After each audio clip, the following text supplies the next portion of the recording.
Una buona serata a tutti i telespettatori, ben ritrovati e benvenuti nello studio di TV7 Match. Eccoci qua anche questa sera per il nostro spazio, chiamiamolo così, un po' di approfondimento, ma anche per chiarire alcuni punti delle vicende che stanno, come dire, interessando l'opinione pubblica di questo periodo. Buonasera Ermanno. Buonasera Tullio. Allora, questa sera abbiamo preparato, come sempre, un menù abbastanza interessante. Un po' piccanti.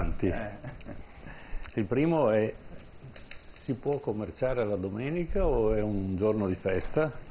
E quindi si sta rivoluzionando quelle che sono le abitudini della gente e mettiamo in discussione se sia una cosa saggia, non tanto per il commercio quanto per l'uomo.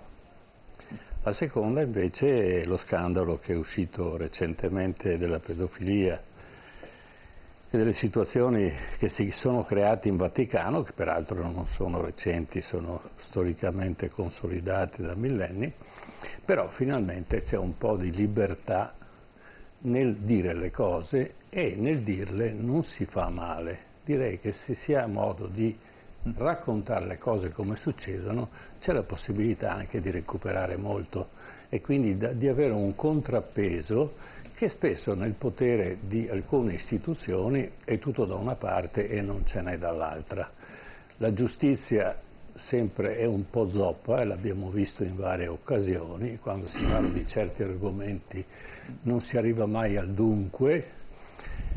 Faccio un esempio: il processo dei frati di Mazzarino, non so se avete memoria, credo che tutti voi hanno una certa età, dove furono assolti in prima istanza, poi invece furono condannati per mafia.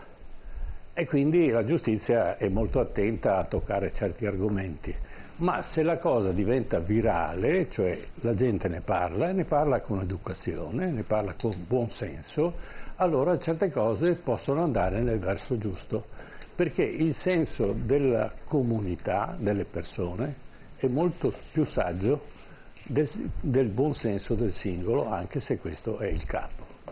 Certo, beh, questo lo affronteremo nella seconda parte della nostra trasmissione, ma per questa prima parte presentiamo gli ospiti che abbiamo con noi in studio. Buonasera Massimo Zanona, lei presidente di Confcommercio Veneto. Buonasera a voi, grazie dell'invito. Grazie di essere qua. Al suo fianco abbiamo Ruggero Rovelli. Buonasera Rovelli, lei fa parte, vicepresidente dell'Associazione Commercianti del Centro di Padova. Esatto, buonasera anche da parte mia. Buonasera. Poi troviamo Franco Conte, buonasera, presidente del Codacons del Veneto. Buonasera. Potente Codacons, diciamo. Certo. E poi abbiamo Roberto Aggio, buonasera anche a lei. Lei è rappresentante del Comitato Domenica, grazie. Quindi abbiamo un pochino le varie voci: l'associazionismo, diciamo così, il rappresentante dei commercianti di un centro storico, il rappresentante dei consumatori, il rappresentante dei lavoratori, di quelli che sono interessati al lavoro domenicale. Però noi, come sempre, in apertura abbiamo spazio alle nostre ricorrenze. Sentiamo la sigla di Memorandum, così capiamo subito di che cosa parliamo.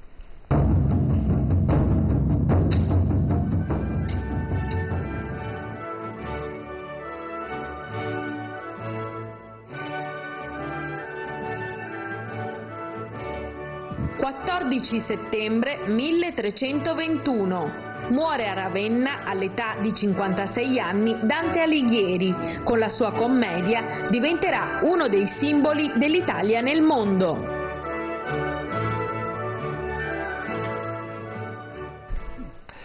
Allora, la morte di Dante Alighieri. Dante Alighieri muore a Ravenna. Sentiamo nel servizio, un breve servizio per introdurre un po' l'argomento, per sentire com'è andata. Vediamo. Nella notte fra il 13 e il 14 settembre del 1321, all'età di 56 anni a Ravenna, muore Dante Alighieri. Considerato il padre della lingua italiana, deve la sua fama alla commedia, più conosciuta come Divina Commedia, opera che viene ritenuta una dei maggiori capolavori della letteratura mondiale. Dante è diventato uno dei simboli dell'Italia nel mondo. Linguista, teorico politico e filosofo, Dante segnò profondamente la letteratura italiana e la cultura occidentale, tanto da essere soprannominato il sommo poeta o detto per antonomasia il poeta. Morì a 56 anni di età dopo un soggiorno a Venezia, dove era stato inviato quale ambasciatore politico per conto del signore di Ravenna, Guido Novello, in attrito con la Serenissima, che a seguito degli attacchi da parte delle galee ravennati si era alleata con Forlì per promuovere guerra a Novello. Quest'ultimo, sapendo di non disporre dei mezzi necessari per fronteggiare tale invasione, chiese a Dante di intercedere per lui davanti al Senato veneziano. L'ambasceria di Dante ebbe successo per la sicurezza di Ravenna, ma fu fatale al poeta, che prese la malaria attraversando le valli di Comacchio. Le febbri conseguenti portarono velocemente al decesso. I funerali si tennero nella chiesa di San Pier Maggiore a Ravenna, presenti le autorità cittadine e i figli. Bene, ecco qua in sintesi un pochino i dati salienti di quest'ultimo periodo della vita di Dante Alighieri. Dante Alighieri, sommo poeta, ma forse è una figura sopravvalutata, Ermanno? No, assolutamente no. Diciamo che è una figura sottovalutata. Però bisogna considerare Dante nella sua epoca, cosa che non riusciamo a fare e che raramente viene spiegato in questo contesto. Dante nella sua epoca non era quella figura che oggi è, non era valutata alla stessa maniera. E quindi il grosso problema era che Dante, che era toscano, e quindi da buon toscano abbiamo visto i toscani come sanno parlare molto e combinare poco, anche lui era di questa stazza qua, peraltro era guelfo di parte bianca ed ha una serie di avventure non da poco, per cui alla fine è costretto a fare il poeta per campare, ma questa è una cosa che racconterò più tardi, prego. Certo, non so se qualcuno vuole dire qualcosa, non so, Conte vuol dire su Dante Alighieri. Di Dante? No, io ritengo che sia assolutamente esatto, condivido quello che diceva, che Dante veramente è un personaggio. Non so se nella sua epoca era meno significativo di quello di oggi, probabilmente sì, perché all'epoca non c'era un cosmopolitismo che potesse valorizzare questi personaggi, quindi magari in cerchi ristrette lo conoscevano, ma così un ruolo come quello che ha oggi nella nostra cultura, io devo dire che veramente, e me ne dispiace, che sono quelle cose che nella nostra epoca sono un po' marginalizzate, e questo è un segno che veramente marginalizzare Dante vuol dire perdere proprio il DNA del nostro essere italiani. Quindi io accetto la sfida di questa sera, molto piacevole, scopro che non lo sapevo, che è morto sul lavoro, quindi è dubbio, la morte è dubbia. Le cause della morte non sono... Perché diciamo che la morte, l'interpretazione benigna che fosse malaria, l'interpretazione maligna che fosse stato ammazzato. E quindi rimane in piedi questa cosa qua. Ma chi esalta la figura di Dante è Venezia, storica nemica di Firenze, perché gli editori veneziani, quelli che stampavano, erano praticamente Venezia è diventata la prima tipografia di tutto il mondo. Stampano il primo stampa del Corano, viene a Venezia, se lo vanno a vendere poi in Medio Oriente, e scopre Dante, e Dante è un business per le tipografie veneziane, e quindi sono loro che riscoprono Dante, perché parliamoci chiaro, Dante era una scrittura da amanuensi, non c'era stampa a quell'epoca, quindi ritrovano delle copie, le rimettono insieme e fanno questa edizione, e poi va alla grande, ma soprattutto Dante viene recuperato alla grande fine 800, inizio del 900, quindi diciamo che adesso per certi aspetti è un po' emarginato, ma purtroppo Dante nelle nostre scuole ci è stato fatto odiare. Ma Dante è di una fantasia unica. Se c'è la settimana enigmistica, non per parlare male della Divina Commedia, ma se c'è un enigma dentro un enigma, è la Divina Commedia. le tre fiere, la leonza leggera presta molto, che di pel maculato era coverta, e che cos'è?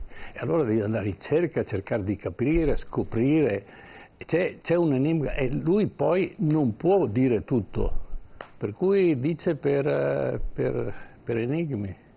E questa è la grande bellezza della Divina Commedia, per cui se andate a vedere l'interpretazione della commedia ci sono più interpretazioni che tutta la commedia messa insieme, insomma ci sono volumi che non finiscono mai. Prego, scusa. Non so, non vuol dire qualcosa lei? Quello che è una sfaccettatura che portate ai giorni nostri ci deve far capire che c'è una responsabilità, perché un paese che ha dato tante figure di diverso spessore, questo è uno che oggi comunque rimane un biglietto da visita, che vengono a scoprirlo da tutto il mondo e non certamente che noi andiamo a scoprire personaggi di questo genere con altrettanta attenzione.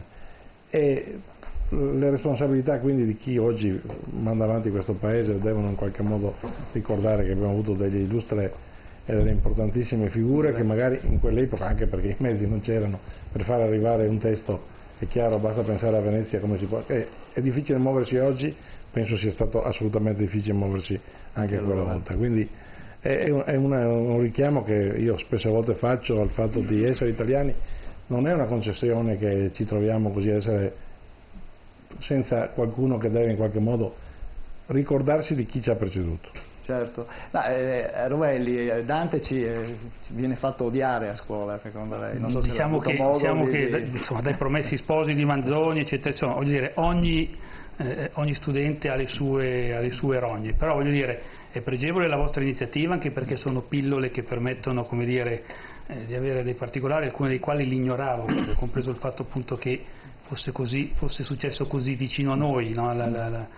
L'epilogo, peraltro l'età, eccetera, eccetera. No, beh, io credo che comunque grazie a Benigni, che insomma, in anni che abbastanza recenti, fortunatamente, insomma... Adesso lo sentiamo. Adesso, ecco, perfetto, infatti, immaginavo sì, che... No, ma infatti uno che ha recuperato e che ha permesso, appunto... Quantomeno, voglio dire, certo. Poi non è certo magari una cosa che uno può seguire a cuor leggero, no? Però tutto sommato, voglio dire, con Benigni è sempre stato un qualche cosa che quantomeno è diventato un po' più popolare, insomma. Ecco, allora facciamo vedere Benigni, sì, così poi proseguiamo. Facciamo vedere allora un pezzetto di... questa pillola. Nel mezzo del cammin di nostra vita mi ritrovai per una selva oscura che la diritta via era smarrita. Ai quanto a dir qual era e cosa dura è sta selva selvaggia e aspra e forte che nel pensier rinnova la paura. Tante amara che poco è più morte, ma per trattar del ben ch'io vi trovai dirò dell'altre cose chi vo scorte. Io non so ben ridir com'io ventrai, tant'era pien di sonno a quel punto che la verace via abbandonai. Ma poi ch'io fui al piede un colle giunto, là dove terminava quella valle che m'avea di paura il cor compunto, guardai in alto e vidi le sue spalle vestite già dei raggi del pianeta che mena dritto altrui per ogni calle. Allor fu la paura un poco queta che nel lago del cor m'era durata la notte ch'io passai con tanta pietà. E quale quei che con lena affannata, uscito fuor del pelago alla riva, si volge all'acqua perigliosa e guata, così l'animo mio ch'ancor fuggiva si volse retro a rimirar lo passo che non lasciò giammai persona viva. Allora, eccoci qua, rientrati in studio. Quello che vorrei far sottolineare è che lui parla in prima persona. Allora, se dimentichiamo un attimo tutta questa epica, questa situazione fantastica che lui ci presenta e andiamo alla sua epoca, io vorrei un attimo ridimensionare la figura di Dante nel suo contesto. Lui è costretto a fare il poeta, lui è un giurista, lui è ambasciatore a Roma, va a Roma con Bonifacio VIII e cerca di perorare la causa di Firenze. E Firenze sappiamo che c'è la lotta tra Guelfi e Ghibellini, i Ghibellini vengono esiliati a Ravenna e i guelfi rimangono, ma la cosa peggiore sono i guelfi di parte bianca e i guelfi di parte nera che si combattono fino allo stremo, quindi diventa una strage all'interno della stessa famiglia. E Dante viene condannato a morte da Bonifacio VIII e sappiamo chi era Bonifacio VIII. Allora c'è una sorta di vendetta dentro la commedia, perché Dante condanna Bonifacio VIII, che è ancora in vita, poco tempo dopo sarà ammazzato dal re di Francia, che è Filippo il Bello, lo condanna all'inferno, che è ancora vivo, perché è stato condannato a pagare, secondo le varie versioni, 5.000 fiorini d'oro, una cifra fuori dal comune, o 500 fiorini, che comunque rimane una cifra mostruosa.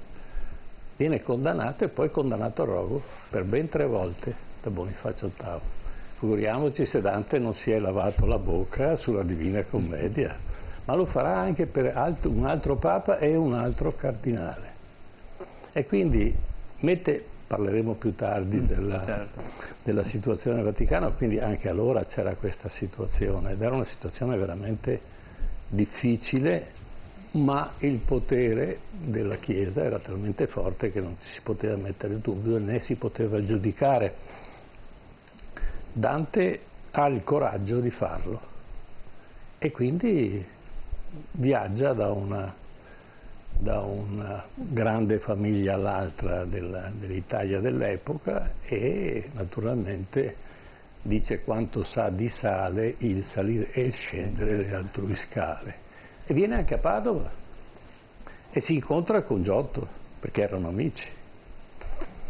E quindi Giotto è ricco, perché a quell'epoca i poeti erano poveri, perché nessuno sapeva leggere e scrivere, chi poteva avere un libro era scritto a mano, ci mettevano 3 anni, 4 anni per scrivere un libro a mano, gli amanuensi o i copisti. Il copista non è l'amanuense. Il copista non sa leggere e scrivere, non deve saper leggere e scrivere, deve saper soltanto copiare le parole, la grafica delle parole, perché sennò guai, potrebbe cambiarle. Invece l'amanuense può cambiarle. E allora viene a Padova e sta dipingendo la Cappella di Scrovegni, Giotto, no? E Dante si ispira nella commedia a Giotto, perché all'epoca la reincarnazione, il giudizio universale è parte integrante della commedia, e la commedia è la rappresentazione della fine dei tempi, e quando tutto sarà giudicato e tutto diventerà definitivo e poi ci sarà la reincarnazione delle anime, quindi ognuno riprenderà possesso del proprio corpo e godrà o sarà condannato anche fisicamente. E Dante non ha fortuna a Padova, tant'è che mentre Giotto mette Scrovegna in purgatorio, o loro offrendo la cappella riesco a riscattare l'anima di mio padre, il figlio di Scrovegni, e invece Dante lo mette all'inferno, lo condanna perché non è stato ospitato e quindi non ha potuto raccontare da una famiglia all'altra. Raccontava: io sono stato nel mezzo del cammino di nostra, è in plurale maiestatis, di mia vita, mi ritrovai per una selva oscura che la diritta via era smarrita. E parla tutto in prima persona perché lui è testimonio, non è il narratore, lui è stato testimonia, ma dovete immaginare a quell'epoca, quando non c'erano teatri, erano vietati, cinema, la rappresentazione era o un affresco o uno che testimoniava di essere stato nell'aldilà, e la gente ci credeva. Peraltro la commedia non era un genere letterario, cioè non era un'invenzione di Dante, è un genere letterario che è presente a quell'epoca in maniera molto importante, ed era l'unica rappresentazione che veniva consentita dalla Chiesa e veniva normalmente rappresentata, perché era una commedia, rappresentata davanti ai sagrati delle chiese. Quindi c'erano i diavolacci con i forconi che si correvano dietro, eccetera. Questa era l'unica rappresentazione, perché in effetti la commedia di Dante non è la commedia classica greca o romana, è un'altra cosa. Però, naturalmente, questa si chiamava commedia perché rappresentava l'inferno, il purgatorio e il paradiso. Quindi nel percorso della commedia, che parte sempre da un litigio e finisce poi in bene, anche la commedia di Dante parte dall'inferno, poi passa al purgatorio e alla fine primeggia il paradiso. Ecco, questo è il fatto di Dante come personaggio. Poi Dante si inventa di tutto. Per esempio dice che la lingua volgare non è una derivazione dal latino, ma è una lingua babelica. Cosa vuol dire? Vuol dire che deriva e sono le lingue, diciamo, primarie che nascono dalla Torre di Babele. A un certo punto la gente non si è più capita e ognuno ha creato una propria lingua e si sono differenziati. E in quel momento, quindi ancora è una lingua biblica, in quel momento è nato il cosiddetto volgare, che è l'italiano. E quindi lui nega, dice il latino è venuto dopo, prima viene il volgare, poi viene il latino, e inverte le cose, ma Dante a fare queste cose è abilissimo perché è sostanzialmente un toscano. Certo, Agio, raccontata così anche la Divina Commedia ha un sapore diverso. Beh, è interessante, sinceramente accattivante come la racconta la Divina Commedia, è sempre una grande cosa, sinceramente. Mi viene in mente tanto gentile, tanto onesta par mia donna quando ella tu saluta, che la dedico a tutte quelle commesse che sono obbligate a lavorare anche 7 giorni su 7, colleghe mie. Io sono un commerciante e ho un'attività in paese da generazioni e ho amici cari che sono costretti a lavorare 7 giorni su 7, questo è un vero dramma e dedico la mia protesta, la nostra protesta soprattutto a queste persone che vivono, a mio avviso, un dramma in questa società. Di questo adesso ne parliamo.